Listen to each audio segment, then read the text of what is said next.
ദാവീദിന്റെ പുത്രൻ എന്ന് പറയാൻ എന്താ? രക്ഷകനെന്നാണ് വിളിച്ചിരിക്കുന്നത്. നീ ക്രിസ്തു രക്ഷകനാണെന്ന്, ഏകരക്ഷകനാണെന്ന് നിനക്ക് ബോധ്യമുണ്ടെങ്കിൽ ഏത് കാലാവസ്ഥയിലും നിനക്ക് കർത്താവിൻ്റെ മുമ്പിൽ ക്ലെയിം ഉണ്ടാവും.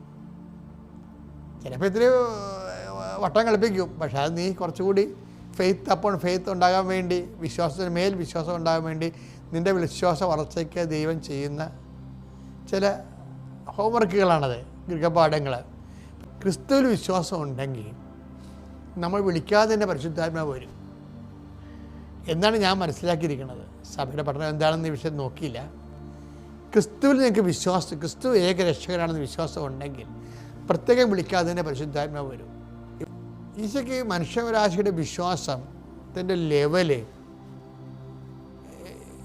അതായത് ഈശോനെ സ്വീകരിക്കുക എന്ന് വെച്ച് കഴിഞ്ഞാൽ ഒരു കോമൺ ഫെയ്ത്ത്, സ്റ്റാൻഡേർഡ് ഫെയ്ത്ത് കൊണ്ട് പറ്റത്തില്ല എന്നുള്ളതും, നിലവാരമുള്ള വിശ്വാസത്തിലേക്ക് വരണം. അതാണ് ഫെയ്ത്ത് അപ്പോൺ ഫെയ്ത്ത്.